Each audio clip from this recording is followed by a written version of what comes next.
Bom, Apocalipse capítulo 19, versículo 8, o ponto 17 que diz o pré-tribulacionismo na história. O quinto ponto, nós estamos mostrando na história como diversos homens, de alguma maneira, eles defenderam o dispensacionalismo, ou seja, o pré-tribulacionismo. E nós vamos agora para o quinto ponto, ou seja, o quinto exemplo. Nós vimos exemplos na igreja primitiva, ali no segundo século da era cristã.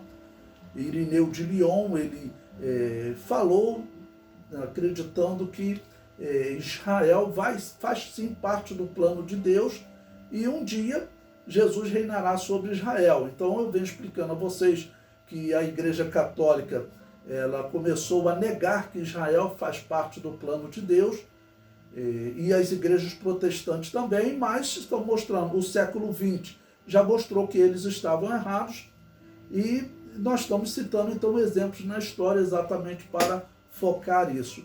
Pré-tribulacionismo ou dispensacionalismo na história, a parte 5. Bom, eu coloquei um exemplo aí para vocês de um homem chamado Joseph Med, que viveu de 1586 a 1638. Ele é considerado o pai do milenialismo inglês, do pré-milenialismo inglês, ou seja, aqueles que defendem que Jesus virá antes do milênio. A Igreja Católica, vocês sabem que ela acredita que o milênio, na verdade, começou lá nos anos 800. Ela diz que ela tinha a missão de implantar o reino de Deus na Terra e que Jesus não voltaria para implantar esse reino. Isso é um erro grave, né? E ele escreveu uma obra chamada Claves Apocalíptica, Chaves do Apocalipse, em 1627, em que ele tentou construir um esboço do Apocalipse baseado somente em considerações internas. Nessa interpretação, ele defende o pré-milenialismo de um modo tão erudito que esta obra continuou a influenciar a interpretação escatológica por séculos. Bom, a citação de Lahai na chave escatológica, chave do Apocalipse, na página 90.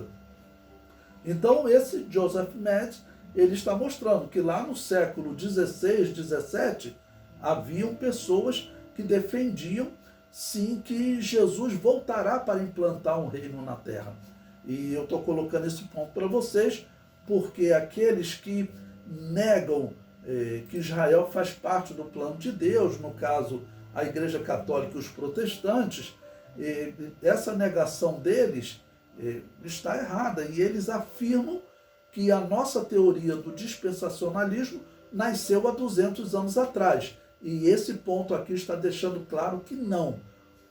O dispensacionalismo ou o pré-tribulacionismo, como nós defendemos, ele existiu na história, sim, e mostrei ali no século XVI, XVII, tá ok? Um outro exemplo agora no século XVII, em Chris Mather, ele viveu de 1639 a 1723, ou seja, século 17 e 18. Ele foi presidente do Harvard College em 1685 e foi um importante puritano americano, ou seja, puritano ele era um protestante, né? No que diz respeito à futura vinda de Cristo, ele escreveu que os santos seriam apanhados nos ares, com antecedência, desse modo escapando da batalha final, dessa batalha do Armagedon, ou escapando da grande tribulação. Então nós temos aí no século XVIII mais uma autoridade, ele foi um destaque, já que trabalhou no Harvard College, ok? Foi presidente, então não era qualquer pessoa. Eu falo isso porque eles querem menosprezar o pré-tribulacionismo. Olha, quem menospreza o pré-tribulacionismo, como eu estou mostrando para vocês, são os católicos e protestantes. Eles afirmam que Jesus não vai reinar na terra sobre Israel. Isso é um erro grave. Isso é um erro grave. Além daqueles erros de batismo de recém-nascido, que é um batismo que Deus não recebe, é um batismo que eles não poderiam ter feito essa alteração, como a Igreja de Roma fez. Então, essas pessoas zombam do pré-tribulacionismo, mas não tem motivo para zombar. Eles deveriam se preocupar com as doutrinas erradas que, infelizmente, eles estão implantando. Bom, cito aí também um outro exemplo para vocês, de Peter Jury.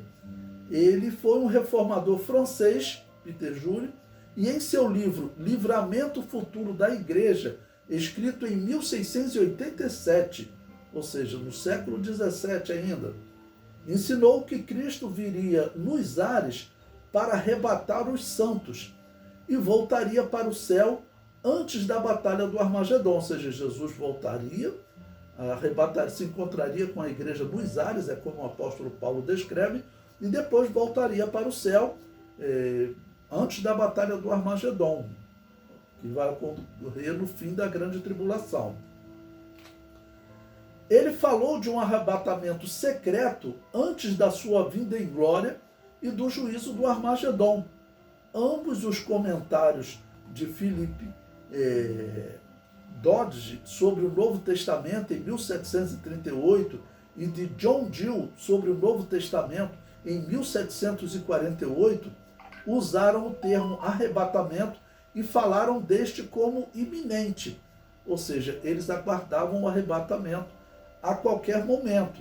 Então, o que você entende é que esse arrebatamento vai acontecer antes da grande tribulação, porque eles não interpretavam como estando dentro da grande tribulação. O comentário prossegue. Fica claro que estes homens acreditavam que esta vinda precederá a descida de Cristo à terra e o tempo do juízo. James Mackie, em 1763, e Thomas Scott, em 1792, ensinaram que os justos serão transportados para o céu, onde estarão seguros até que o tempo do juízo termine. Então, esses exemplos aqui do pré-tribulacionismo, eu venho citando desde lá dos anos 150 na história para vocês. Estamos aqui no 5º tópico desse pré-tribulacionismo. Os outros aconteceram na aula anterior, vocês devem rever lá. Então, mostrando que é uma fábula quando eles afirmam, e você vai encontrar no YouTube, essas pessoas que, infelizmente, estão negando uma doutrina bíblica tão importante. E essas pessoas que negam essas doutrinas, irmãos, nós temos que estar atentos a isso, porque todas essas instituições, seja a Igreja Católica, as igrejas protestantes, elas estão participando da União Mundial das Igrejas. Na verdade, a Igreja Católica está liderando.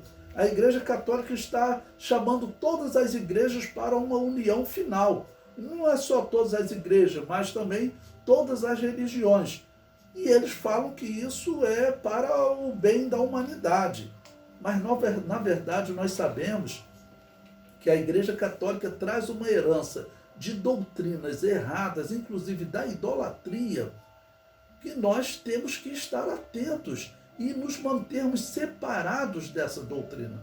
Se eles quisessem abandonar todas as doutrinas, né, e nos unir, abandonar aquelas doutrinas deles e nos unir a nós, aí sim vamos então seguir a verdadeira doutrina cristã. Mas a doutrina que a Igreja Católica segue, se nós formos nos unir a eles, nós vamos nos tornar idólatras. Então, esses que nos criticam, eles, na verdade, estão, infelizmente, num caminho que não é o bom caminho de Deus, né?